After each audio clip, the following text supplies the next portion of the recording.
lá do Parque São Jorge, logo que aconteceu a invasão, a ocupação, né, como a gente quiser chamar.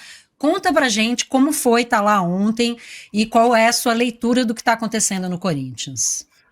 Bom, Alicia, ultimamente o Corinthians tem sido muito assim, né? A gente está fazendo alguma coisa, larga tudo para ir aonde a notícia tá. Então, isso já virou, na verdade, a nossa rotina, né? Antes era algo esporádico, de vez em quando acontece algum tipo de coisa, tem que ir lá. Eu que, por exemplo, já fiz muita delegacia e tudo mais, já tinha essa ideia, essa noção de que com tantos fatos extra-campo, Corinthians ia acabar tomando, de fato, esse caderno policial e tá tomando conta mesmo. Então, ontem eu estava numa entrevista, inclusive, e aí o celular começa a pitar, começa um monte de notificação e tal, e você fala assim, puxa, peraí, o que tá acontecendo? E o meu e o da pessoa que estava dando entrevista para mim, que é uma pessoa ligada ao Corinthians. Então, aí, na hora, a gente já olhou e já viu, putz, né? Dá-lhe correr para lá. Eu cheguei assim que a Gaviões estava entrando no ônibus para ir embora. Então, eu não peguei, de fato, a muvuca lá, né, no Parque São Jorge. Mas estava cheio de polícia, estava com toda a questão, né, da tensão ali, né, aquela tensão com policiais, a atenção dos seguranças e tudo mais, e a preocupação de alguma coisa acontecer com as pessoas, né? E todo momento apurando, né, do trajeto todo, de onde eu estava até o Parque São Jorge, apurando e conversando com pessoas que estavam dentro do prédio. Então, assim, principalmente para as mulheres, as funcionárias do Corinthians, foi um momento muito tenso, porque imagina, entra, sei lá, um grupo de 50, 60 torcedores, e foi uma invasão, porque os seguranças tentaram impedir, bloquear a passagem, tentaram fechar o portão e não conseguiram, não tinha como segurar aquela massa descendo, né, a rua. Então, foi um momento de real, assim, insegurança, principalmente para as mulheres. A gente sabe que o cargo de secretariado normalmente é ocupado por mulheres, então aquele prédio é cheio de mulheres e funcionárias que, assim, já viram de tudo lá dentro. E mesmo assim ficaram muito inseguras. Então, isso para mim é um retrato do que hoje acontece dentro do futebol. A insegurança, ela atinge as pessoas, mas atinge principalmente as mulheres, né? Então, é uma situação que me deixa muito triste, assim. Eu vi ontem, teve, né, até a fala da Gaviões sobre ser uma revolução. Revolução pode até, no olhar, né, na perspectiva da Gaviões, ser uma revolução, mas é também uma invasão.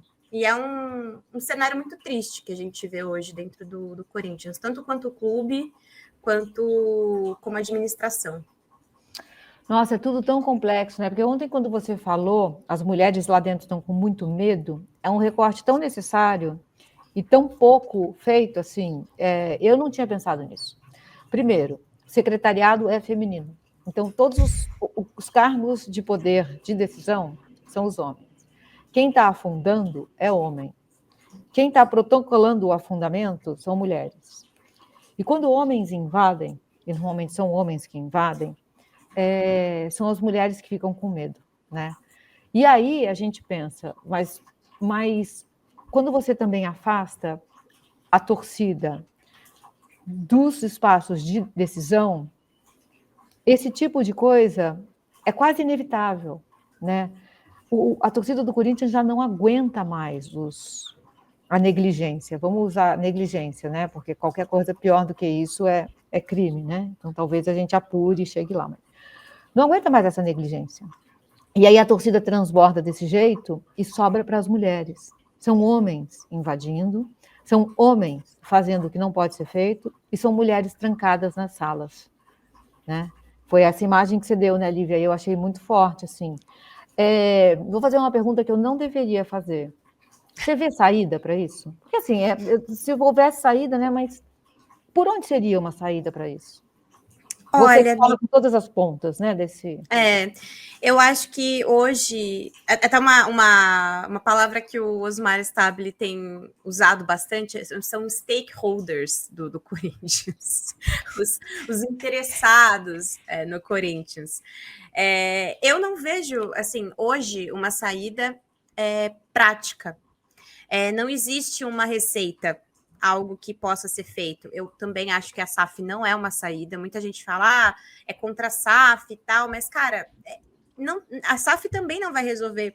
Vide outras SAFs que a gente viu aqui no Brasil e que não funcionaram. Então, assim, a única solução para o Corinthians hoje é, primeiro, uma reforma no estatuto e uma reforma no conselho.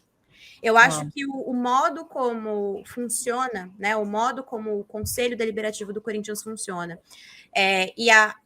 acho que essa questão dos associados, sabe, você precisa primeiro unificar a decisão porque são 30 milhões de interessados no Corinthians, mais de 30 milhões. Não são 301 interessados no Corinthians, ou no caso do clube, 5 mil interessados. A gente está falando de uma torcida que é uma das maiores torcidas do Brasil, junto com a do Flamengo, é uma nação. Então, quando você coloca a decisão de forma democrática, você precisa, de fato, democratizar isso. Então, quem tem que votar também é quem é associado do programa de torcedor. O torcedor tem que ter algum tipo de voz nisso. E eu discordo totalmente da forma como a Gaviões tomou essa iniciativa de buscar esse diálogo com o Corinthians, mas entendo a frustração dos torcedores.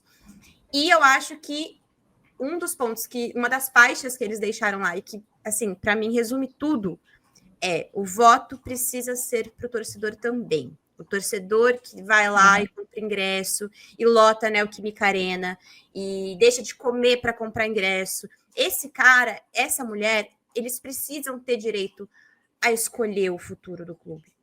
Então, se é para ser democrático, tem que ser de fato democrático. E eu acho que só vai melhorar o Corinthians a partir do momento que houver essa conversa, esse diálogo com a torcida real, não a torcida de clube.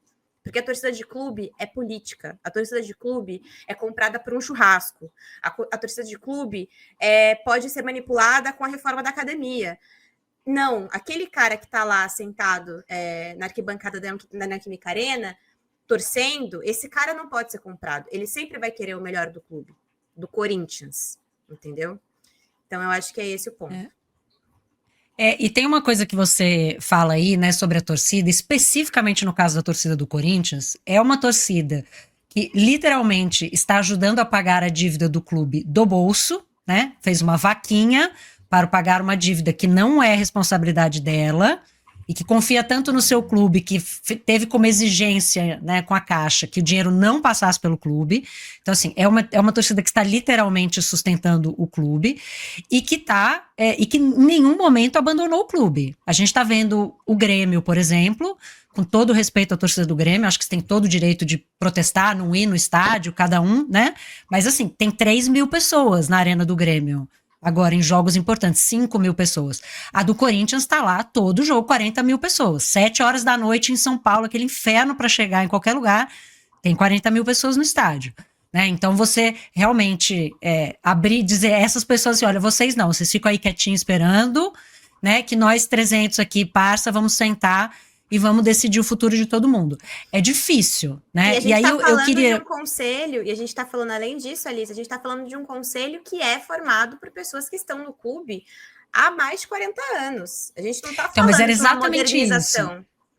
Era exatamente isso que eu queria te perguntar. Você que está dentro do clube, conta pra gente, assim, quem são esses conselheiros, como é que eles chegam lá, como é que eles ficam, né, nessa meritocracia incrível, que deve ter gente assim que quase não tem parente, quase não tem filho, né, do cara que tá lá há 40 anos, mas conta pra gente o perfil do conselheiro do Corinthians e como é esse clima em eleição, porque você falou uma coisa que muitos amigos meus relataram na época da eleição da Leila, por exemplo, que é isso, é distribuir cupcake para as crianças, é reforma de piscina, é garrafinha d'água, assim, é uma outra realidade que quem, né, é torcedor mesmo e está no dia a dia no estádio, né, não chega nem perto.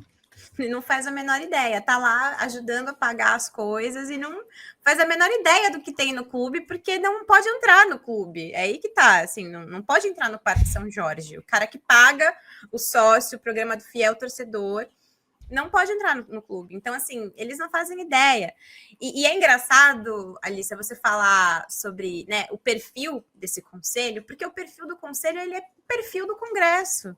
Ele é o perfil de outros braços da sociedade. Ele é o perfil do homem branco, com mais de 50 anos, e que muitas vezes só olha ali para aquele mundo que é a pequena Brasília, entendeu?